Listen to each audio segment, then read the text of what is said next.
Hello, everyone. Thanks for joining us for this special report. Today, on August 4th, 2025, we're focusing on Texas, a state that's become the epicenter of American politics. In recent years, Texas has found itself at the heart of some of the nation's most heated debates and pivotal decisions. Texas isn't just about cowboys and barbecue. It's the second largest state by population, giving it major influence in Congress. Its cities are booming, and its diverse communities are shaping the future of the country. The state's rapid growth means more representatives in Washington, D.C., and more power to shape national policy. Every year, thousands of new residents arrive, drawn by opportunity and the promise of a better life. What happens in Texas often sets the tone for the rest of the country. From economic trends to social movements, Texas is a bellwether for the nation. The balance of power in Congress can hinge on just a few seats, making every Texas election critical. Voter turnout here can tip the scales and influence which party controls the House and Senate. Texas is now a battleground where the nation's political future is being decided. Both major parties are investing heavily, knowing that victories here can have ripple effects nationwide. When political fights erupt here, the whole country pays attention. News outlets from across the U.S. have set up camp, and every development is closely watched. The state is a testing ground for new political strategies and debates over democracy itself. Laws passed here often inspire similar efforts in other states, making Texas a laboratory for change. Right now, a dramatic story is unfolding. A group of lawmakers took an extraordinary step. They left the state to halt government business.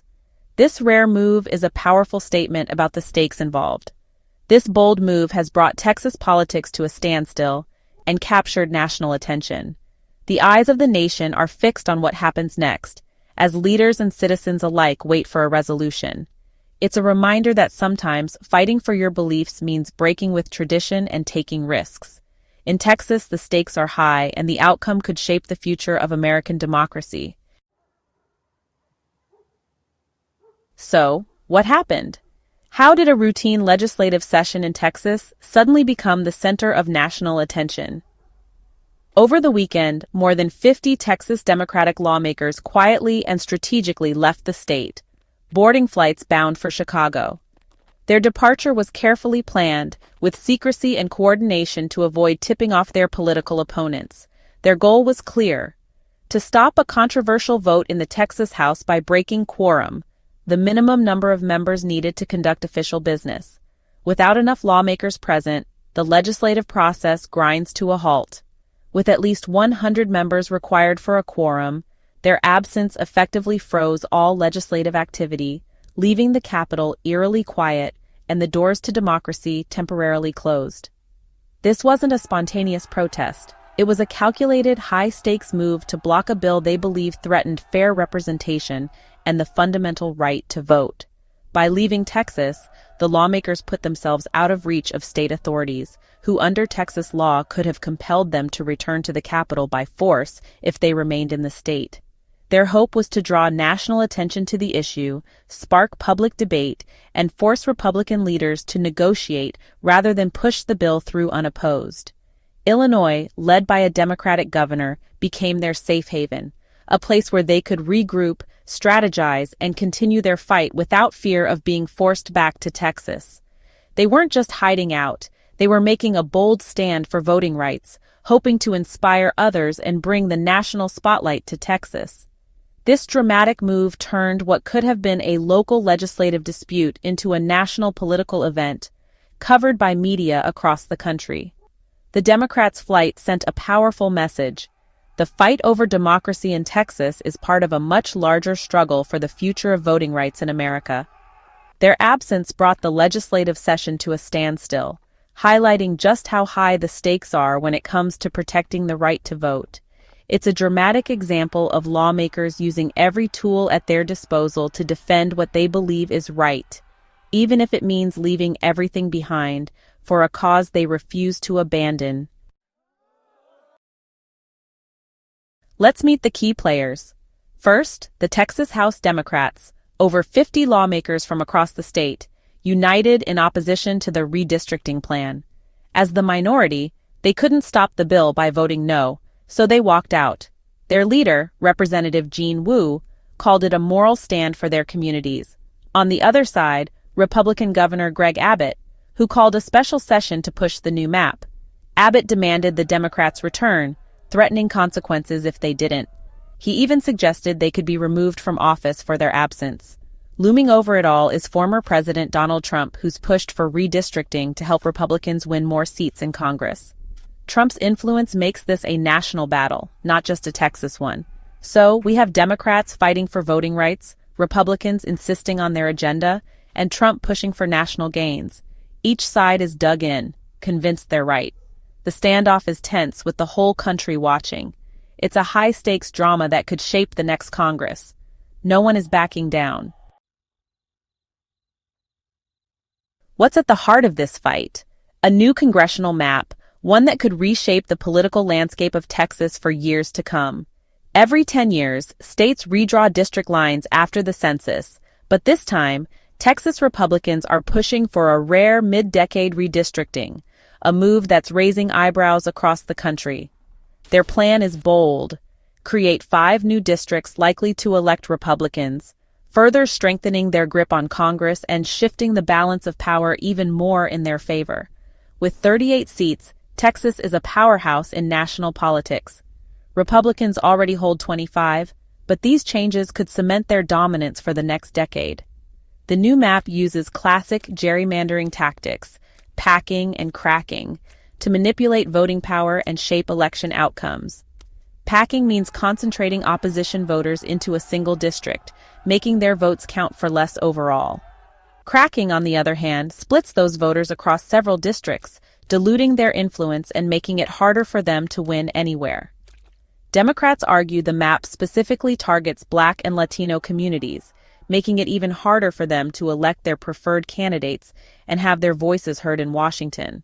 For example, a Fort Worth district currently represented by a Black Democrat would be split apart, weakening minority voting power and changing the face of local representation. Republicans insist it's just politics as usual, but Democrats call it a direct attack on fair representation and the democratic process itself. The stakes are enormous. These lines could ultimately decide who controls Congress and which voices are heard at the highest levels of government. This isn't just about Texas. It's about the future of American democracy and whether every community gets a fair shot at representation.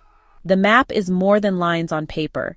It's about whose voices count, whose interests are protected, and who gets a seat at the table. That's why the fight is so fierce, with both sides mobilizing supporters and preparing for a long legal battle. The outcome will echo far beyond Texas, shaping the nation's political future for generations to come. For Texas Democrats, leaving wasn't just politics. It was a moral stand. They believe the new map is unfair and discriminates against Black and Latino voters. Representative Jean Wu said they couldn't legitimize a process that silences millions. With no power to stop the bill by voting, their only option was to deny quorum. They see the map as a violation of civil rights, packing and cracking minority communities to dilute their votes. Their walkout is a last resort to protect voting rights and draw national attention. They argue their duty is to represent all Texans, even if it means risking their careers. For them, this is about defending democracy, not abandoning it. Republicans responded quickly and forcefully. Governor Abbott accused Democrats of abandoning their duties and demanded their return. He threatened removal from office, citing a legal opinion that absent lawmakers' seats could be declared vacant. House Speaker Dustin Burrows warned of arrests if Democrats returned to Texas. Republicans also threatened to strip absent members of leadership roles and committee assignments. They argue Democrats are obstructing democracy by refusing to participate. For Republicans, this is about upholding the will of Texas voters and majority rule. The standoff has become a battle of wills, with both sides using every tool at their disposal. This isn't the first time Texas Democrats have walked out to block legislation. In 1979, the Killer Bees hid to stop a bill they opposed and won. In 2021, over 50 Democrats fled to Washington, D.C. to block a voting law, drawing national attention. That standoff lasted 38 days and set the stage for today's showdown. These walkouts are high-risk, last-resort tactics when the minority feels powerless. For Democrats, it's about defending rights. For Republicans, it's an illegitimate move. The repeated use of this tactic shows just how deep the political divide runs in Texas. The stakes keep rising, and compromise seems further away than ever. The Democrats' flight made national headlines, sparking fierce reactions. Democratic leaders across the country voiced support, framing the walkout as a fight for fair elections. Illinois Governor jbpritzker welcomed the lawmakers, while others like Gavin Newsom and Kathy Hochul showed solidarity. National Democrats used the moment to rally their base ahead of the midterms. Republicans, meanwhile, condemned the move as a political stunt and dereliction of duty. Conservative media painted the lawmakers as fugitives running from responsibility. The standoff has inspired talk of similar tactics in other states, though options are limited. The Texas showdown is a warning of how bitter and intense the fight for political power has become. The future of this standoff is uncertain, with several possible outcomes. If Democrats stay away until the special session ends, the bill dies, for now, but Abbott can call another session. Mounting pressure, fines, and threats could force some Democrats to return, giving Republicans the quorum they need. A negotiated compromise is possible but unlikely given the deep distrust. Whatever happens, this event will have lasting consequences for Texas and the nation. It's exposed the extreme measures parties will take in the fight for power. Political scientists will study this as a crisis in democracy. The rules of democracy are being tested and redefined in real time. The outcome will shape Texas and America for years to come.